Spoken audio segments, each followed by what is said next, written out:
Hai teman-teman, selamat datang kembali di channel Creative Angel bersama saya Leo. Ini adalah video yang ke-9 dari rangkaian video tentang tutorial lengkap Filmora 9 dari 0 sampai bisa. Pada tutorial yang ke-9 ini kita akan belajar beberapa tools penting di Filmora, yaitu pertama watermark logo, yang kedua snapshot, yang ketiga record screen. Oke, kita ke poin yang pertama, yaitu watermark logo. Watermark adalah elemen atau identitas yang diletakkan pada sebuah video. Biasanya watermark dalam bentuk gambar. Watermark juga bisa melindungi video teman-teman dari pembajakan, khususnya untuk platform YouTube. Watermark bukan saja hanya untuk melindungi teman-teman dari pembajakan konten, tapi juga sebagai identitas yang membuat orang-orang mengenal teman-teman. Kita bisa meletakkan sebuah logo sebagai watermark. Pada tutorial kali ini, saya akan berbagi cara menggunakan watermark yang benar.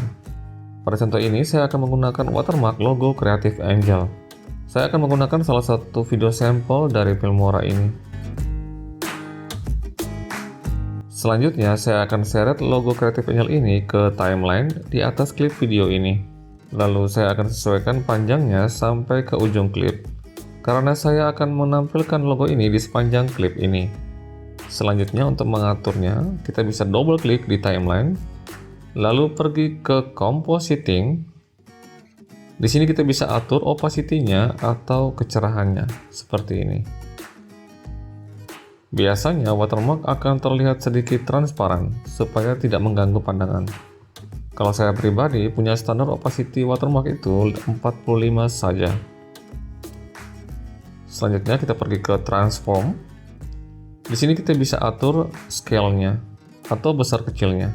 Kita bisa memperkecil watermark ini dengan menurunkan scale-nya. Saya juga punya standar pribadi untuk scale di angka 15 saja. Selanjutnya kita bisa pergi ke preview untuk memposisikan watermark ini yang biasanya ada di sudut-sudut seperti ini. Selain watermark logo, teman-teman juga bisa menggunakan watermark elemen yang sudah disediakan oleh Filmora di sini. Ada beberapa pilihan sesuai dengan kebutuhan teman-teman. Kita bisa menggunakannya dengan cara klik tanda plus ini, atau kita langsung saja seret ke timeline di atas klip videonya. Lalu kita bisa setting dengan cara seperti tadi.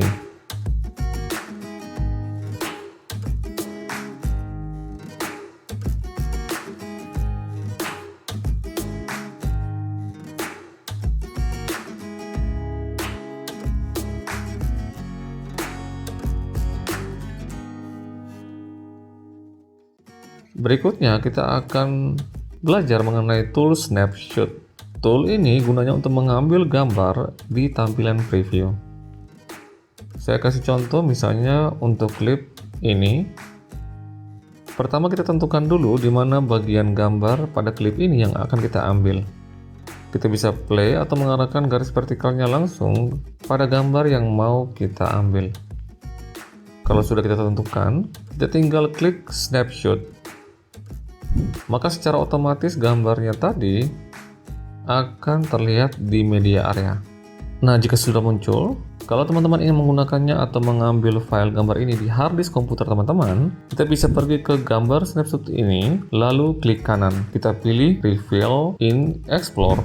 Maka secara otomatis teman-teman akan diarahkan langsung ke folder di mana gambar ini disimpan. Teman-teman bisa memindahkan atau menggunakan gambar untuk project yang lainnya. Berikutnya saya akan membahas mengenai Screen Recorder. Fitur ini akan sangat berguna buat teman-teman yang akan membuat video YouTube atau video tutorial di komputer seperti ini. Untuk menggunakan screen recording, kita pergi ke Record dan pilih Record PC Screen. Setelah itu akan muncul kotak pengaturannya seperti ini. Pertama, kita pergi dulu ke kotak persegi panjang yang ada di kiri ini. Ini gunanya untuk mengatur area screen yang akan kita rekam. Ada beberapa pilihan seperti full screen, custom, dan target window. Custom digunakan untuk mengatur bentuk screen yang akan ditampilkan. Kita bisa menarik ujung-ujungnya seperti ini.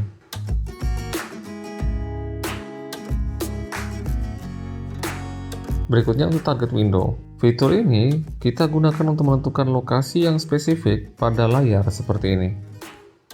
Jadi kita tinggal arahkan pada lokasi yang kita inginkan. Misalnya kita ingin mengarahkannya pada tempat-tempat tertentu saja, seperti area yang ini di samping kiri ini, dan juga area-area lain di dalam tampilan. Misalnya di sini saya kasih contoh tampilan Filmora, lembar kerja Filmora.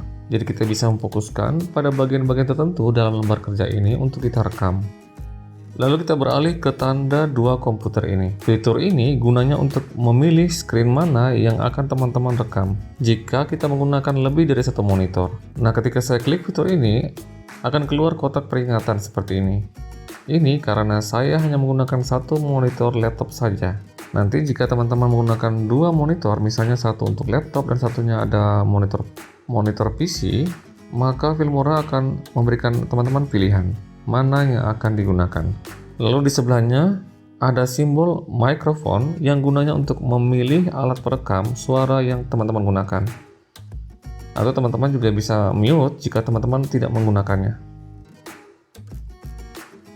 Selanjutnya di sebelah kirinya ada fitur speaker. Fitur ini gunanya untuk mengatur suara yang keluar dari speaker komputer teman-teman. Selanjutnya kita bisa klik tanda gear di sudut kanan ini untuk menuju ke pengaturan yang lainnya. Pertama, yang paling atas ini teman-teman bisa pilih folder mana di komputer teman-teman. Pertama, teman-teman bisa memilih folder mana di dalam komputer teman-teman yang akan menjadi ruang penyimpanan hasil rekaman. Lalu di bawahnya untuk mengatur frame rate. Selanjutnya di bawahnya lagi untuk mengatur kualitas rekaman yang dihasilkan. Semakin besar kualitasnya, maka semakin besar pula file rekaman videonya. Di bawahnya kita bisa mengatur seberapa lama kita merekam. Nah, di bawahnya lagi gunanya untuk mengatur warna kursor yang akan ditampilkan di layar. Ini akan sangat membantu jika teman-teman menggunakan layar putih atau yang background layarnya putih. Kita juga bisa memute bunyi klik mouse dengan fitur ini.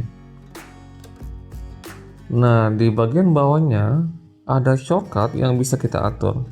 Di sini untuk defaultnya yang sudah ditentukan oleh Filmora, jika kita ingin pause kita bisa tekan tombol F10 di keyboard dan F9 untuk menghentikan rekaman, dan otomatis rekamannya akan menjadi video. Yang terakhir, teman-teman bisa klik fitur kamera ini jika teman-teman menggunakan webcam untuk merekam atau teman-teman menggunakan kamera pada laptop. Fitur ini akan sangat membantu teman-teman yang akan membuat video gaming atau video-video tutorial lainnya. Nah, kalau semuanya sudah siap, kita bisa klik simbol bulat berwarna merah ini untuk memulai rekaman. Oke, sekian dulu tutorial kali ini. Jika teman-teman merasa mendapat manfaat dari video ini, silahkan klik subscribe dan klik bell untuk mendapatkan informasi jika saya mengeluarkan video baru. Komen jika ada pertanyaan tentang video ini. Thanks and be creative always.